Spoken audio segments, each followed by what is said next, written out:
First of all, would this guy have still passed if he wasn't a bodybuilder, presumably on gear with that pre-existing cardiovascular issues?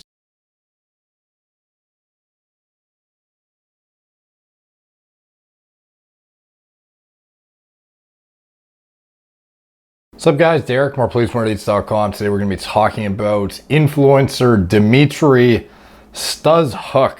I'm probably butchering that, I apologize. And this was a trending story for a couple days now. It's still trending, and it was posted on October 17th.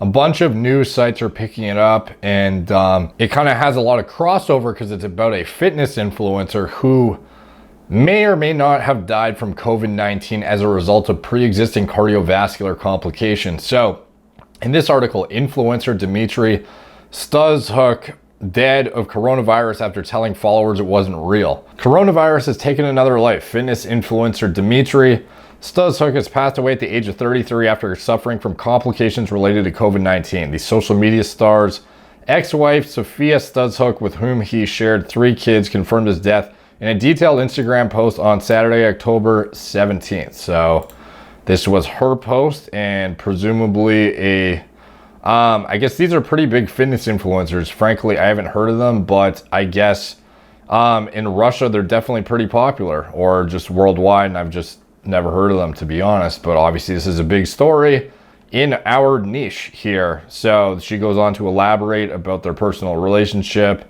how upsetting it is, and whatnot, and moving on to his remarks on his state of health leading up to this. Earlier this week, Dmitry updated his 1 million followers on his health in an Instagram post. Coronavirus, COVID, day 8, he began his caption in Russian, which has also been translated to English. As you all know from stories, I am sick with coronavirus. Today, after returning home for the first time, there was an enthusiasm for at least writing something. I want to share how sick I got and convincingly warn everyone. I also thought that there was no COVID until I got sick.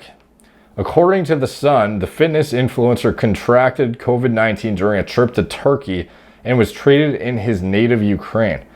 The social media sensation also touched on this in his Instagram post, writing, I felt bad on the second day in Turkey. I woke up in the middle of the night because my neck was swollen and it was hard to breathe. At the same time, my stomach ached a little. The next day, a cough began to appear, but there was no temperature. There were no particular symptoms of the disease either.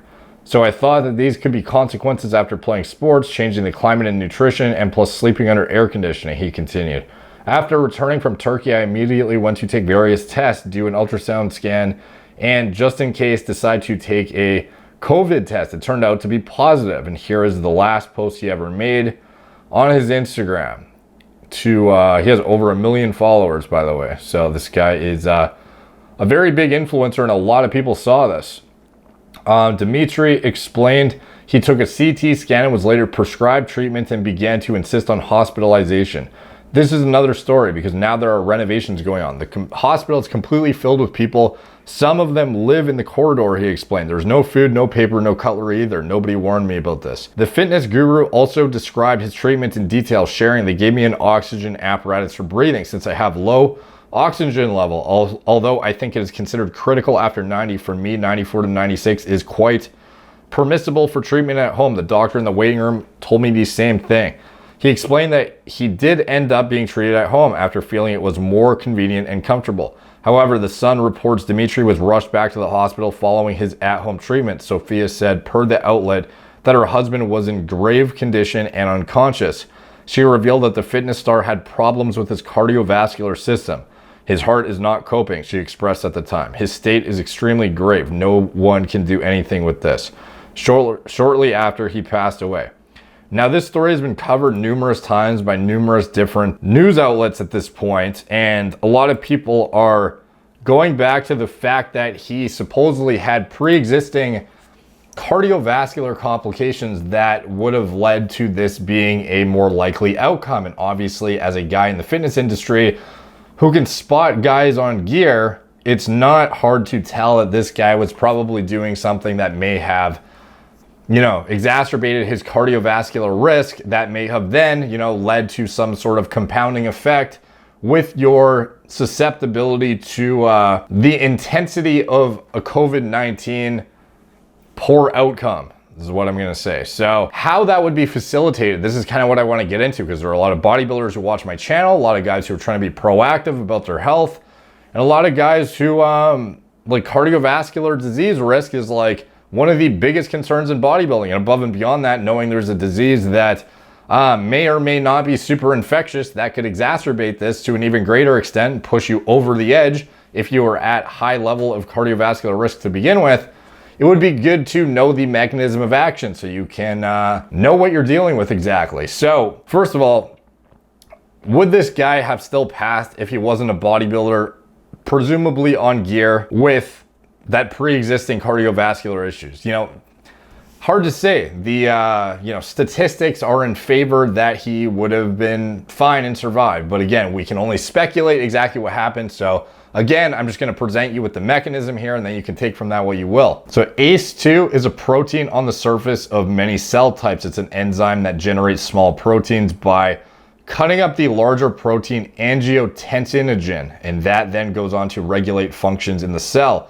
Using the spike-like protein on its surface, supposedly SARS-CoV-2 virus binds to ACE2, and that's supposedly the mechanism of this lock and key like entry to infect cells. And it is proposed that ACE2 acts as a doorway for the virus that causes COVID-19. So ACE2 is the way it kind of like facilitates its effects and gets in there. And this is visually represented in the image I am showing right now. So ACE2 is normally a vital element in a cascade of events that is needed to regulate blood pressure, wound healing, inflammation, and it's facilitated through a pathway abbreviated as RAS, which is renin-angiotensin-aldosterone system. ACE2 helps modulate many activities of a protein called angiotensin-2, and it increases blood pressure, inflammation, increasing damage to blood vessel linings, and various types of tissue injury. So ACE2 converts angiotensin-2 to other molecules that counteract the effects of angiotensin-2 or have an antagonist effect. So of greatest relevance to COVID-19, angiotensin-2 can increase inflammation and the death of cells in the alveoli, which are critical for bringing oxygen into the body. And these harmful effects of angiotensin-2 are reduced by ACE2. But when the SARS-CoV-2 virus binds to ACE2, it prevents ACE2 from performing its normal function to regulate angiotensin-2 signaling. Consequently, ACE2 action is inhibited, removing the brakes from angiotensin-2 signaling and making more angiotensin-2 available to injured tissues. This decreased braking likely contributes to injury, especially to the lungs and heart in COVID-19 patients. So circling back to the top, we have angiotensin-1, like I said. It goes through angiotensin-converting enzyme, which converts it into angiotensin-2. And this is where ACE inhibitors like lisinopril, enalapril, etc. Drugs like those prevent angiotensin-1 from converting through angiotensin-converting-enzyme to angiotensin-2. How this is helpful in a COVID-19 context is COVID-19 binds to ACE2 and prevents angiotensin-2 from binding, thus preventing it from doing what it is supposed to do normally and performing its normal functions and regulating angiotensin-2 signaling. So with that action inhibited, it has more angiotensin-2 available to injured tissues, like I said. So that's where the ACE inhibitor would be potentially a viable proactive measure to avoid the deleterious outcomes of COVID-19 and, you know, the random cases of cardiovascular and lung issues that you see notably occurring in the minority of individuals that end up having the worst possible outcome, where they have massive amounts of lung injury, etc. So there's another class of drugs too called ARB. This is angiotensin-receptor blockers. And what they do is they prevent angiotensin-2 from docking on angiotensin-2 type 1, at least in a order of magnitude of significance more selective than one another. So there's a bunch of different ones in this class. There's losartan, telmisartan, and a myriad of others. A couple examples of efficacious ARBs are losartan, telmisartan, valsartan. All the ARBs have their own place, but I'll actually do a video in the future about which ones seem to be more suited for which scenario. But in this context, basically the mechanism of action is blocking the angiotensin 2 type 1 receptor, thereby exhibiting a protective effect in the presence of, I guess, unaccounted for angiotensin 2. Because if you don't inhibit ACE, you then have angiotensin 2. And if ACE2 is being occupied by the virus, then angiotensin 2 can increase inflammation and cause the death of cells in the alveoli via angiotensin 2 type 1 receptor. So this is where the ARBs then come into play. So as far as the most efficacious treatment option, obviously this is just speculation at the end of the day. There have been some studies that have looked at this. Personally, I think ARBs are more promising than ACE inhibitors. They reach the same efficacy measures, but have a relative lack of side effects in comparison to ACE inhibitors. So even though they may have comparable outcomes in a COVID-19 context, I would, if it were me and I was even using this, because obviously not a proven treatment, don't use this, don't do this, blah, blah, blah. If I was going to do it, I would probably be looking at ARBs instead. And it seems like they are being evaluated for this purpose right now. One notable study in April, association of inpatient use of angiotensin-converting enzyme inhibitors and angiotensin 2 receptor blockers with mortality among patients with hypertension hospitalized with COVID-19. What they found was the death rate was 3.7% with an ACE inhibitor or ARB, or should I say, and ARB. And the death rate without them was 9.8%. So quite a big difference in survivability right there. Among hospitalized patients with COVID-19 and coexisting hypertension, inpatient use of ACE inhibitor ARB was associated with a lower risk of all-cause mortality compared with ACE inhibitor and ARB non-users. While study interpretation needs to consider the potential for residual confounders, it is unlikely that in-hospital use of ACE inhibitors and ARB was associated with an increased mortality risk. So I guess in the context of COVID-19, it's kind of like the kitchen sink approach at that point. But in terms of a bodybuilder who's trying to proactively avoid cardiomegaly and other cardiac remodeling, deleterious outcomes to their cardiovascular system in general, as well as lower their blood pressure and blah, blah, blah. You know, when you're given the choice of an ACE inhibitor or an ARB, it's kind of hard to argue in the direction of ACE inhibitors. I can understand the argument, I guess, when it comes to COVID, where it's like, you literally have ACE2 being fucked with to such an extent that you're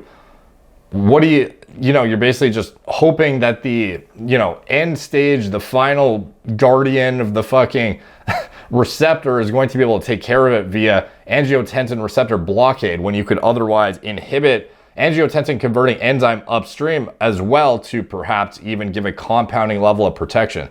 So while this is probably not necessary for the average bodybuilder who's trying to proactively avoid cardiovascular disease, I don't know, maybe you could argue it is, I guess it depends on the context, but in the context of COVID, I just wanted to show the overlap with where this exact mechanism of action is something that is being leveraged by bodybuilders more and more nowadays. And it's actually very uncommon. It's something I've touched on recently in my video called Nandrolone's Negative Effects on the Heart Completely Eliminated by Using This Medication, ! And it basically goes into a couple rodent models where it shows that all of the nandrolone deleterious effects on the hearts were completely negated through the use of enalapril in one study, as well as using losartan as an angiotensin receptor blockade in the second study. So obviously not in humans, but again, something we can extrapolate and apply. And it seems to make a lot of sense in terms of what we see in humans, and in practical application seems to play out where it seems to confer a decent amount of benefit in the terms of cardiovascular disease prevention. So again, when it comes to bodybuilding and whatnot, when we're looking at this mechanism of action, keep in mind we are not considering that ACE2 is being fucked with some virus. We have a functioning ACE2. So at that point, it's like, okay, do we want to inhibit both of these mechanisms here, or just have some sort of blockade near the end so we can still get the positive effects? I think you have to understand that angiotensin 2 is not something we want to eliminate entirely. So having it upstream just wiped out through ACE is not necessarily the best outcome, when we could have a more targeted approach where we inhibit the receptor, angiotensin 2 type 1 receptor, rather than just wiping out ACE entirely, or inhibiting it, I should say. So in a COVID context, though, where ACE2 is totally fucked with, and there's a angiotensin 2 we have to deal with entirely, with just an ARB. At that point, it may be, you know, I guess it makes sense to have a combination therapy, but as a bodybuilder, you know, I recommend the research and delving into the science of angiotensin receptor blockers. And in the context of COVID-19, I can't help but wonder what would happen is if this bodybuilder was put on an ACE inhibitor and an ARB before he went in.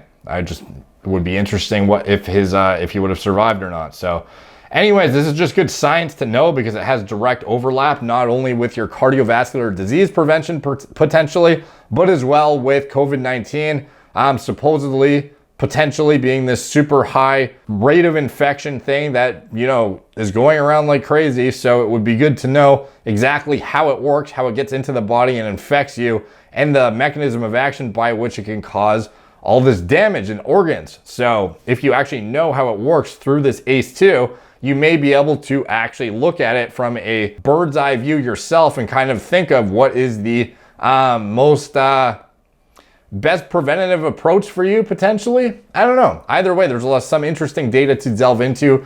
That is at least interesting. I'm not saying it is correct or something you should be doing proactively, but it's definitely something that is worth digging into further for personal education. So check that out if you are interested. Basically, the entire renin-angiotensin system is something definitely worth understanding in a basic context, so then you can kind of understand cardiovascular disease progression. It's not the only thing, but I mean, it's definitely a big piece of it that I think a lot of bodybuilders are missing, and a lot of people that looking into I don't know, the mechanism of action of this virus may be worth digging into further as well. So that remains to be seen though. Again, nobody knows, but they're definitely looking into it right now. So take from that what you will. Thank you guys for watching. Please like, subscribe, check out my blog, moreplates.com if you want to get sent my deep dives into bodybuilding pharmacology. You can subscribe to the newsletter. It's the first link in the description below. If you want to support the channel, you can check out anything I'm associated with in the video description below. My TRT clinic, it's all telemedicine from the comfort of your own home.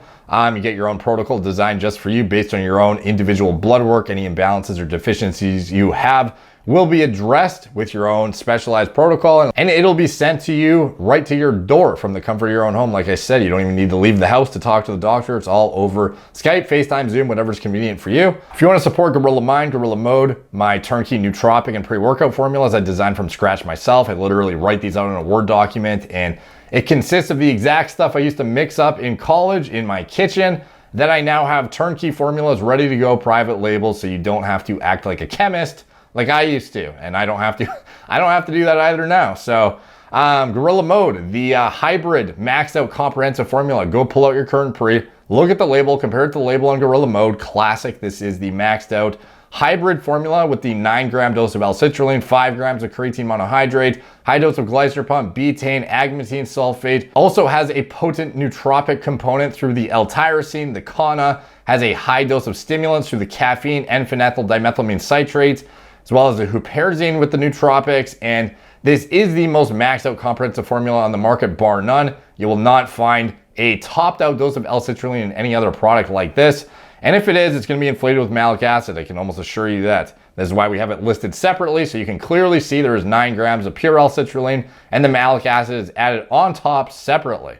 Now, moving on to Gorilla Mode Nitric, the stimulant-free formula. This is even more maxed out from the performance aspect. Does not have any of the stimulants though, but it's even more maxed out from the NO precursor vector. And we've leveraged several different angles of hitting the hyperhydration plasma expander and NO precursor component. We have an ACE inhibitor in here. Notably, as I said earlier, through the ACE inhibition component and introducing a level of vasodilation that would otherwise be unattainable through basic NO precursors. We have the Vasodrive AP that accomplishes that. We have L-citrulline at the maxed out 10-gram dosage. We have nitrosogene, 1,500 milligrams. We have a higher dose of agmatine sulfate. We have higher dose of glycer pump, betaine anhydrous. This product is completely maxed out in the performance vector. It is stimulant free though, so you can use it at nighttime and not have to worry about staying up late and screwing up your sleep. Now moving on to the cost-effective Stim Junkie Pre Gorilla Mode Stim, also being rebranded soon as Gorilla Mode Energy because it is essentially that, just an energy formula. So this is essentially just Gorilla Mode Classic, but with the stimulant and nootropic component maxed out to an even greater extent. We doubled the L-tyrosine, doubled the CONA, increased the caffeine, increased the N-phenyl dimethylamine citrate. This is a stim junkie's dream, or somebody who just wants a cost-effective pre-workout without all of the pump ingredients. It doesn't have any of the citrulline, any of the other stuff. The price is much more cost-effective. So if you just want a cheap pre that maxes out mental performance, or you want an energy formula, or you're just a stim junkie in general, then this is the product for you at a much better price point. So check that out if any of that interests you, and follow me on Instagram at @moreplates_more_dates, Facebook, Snapchat, BitChute, Twitter, TikTok, Apple Podcasts, wherever I am, if you want to listen on audio instead of burn through your data on YouTube. And the comments help the algorithm, so please drop them below. Thank you guys for watching. Talk to you soon.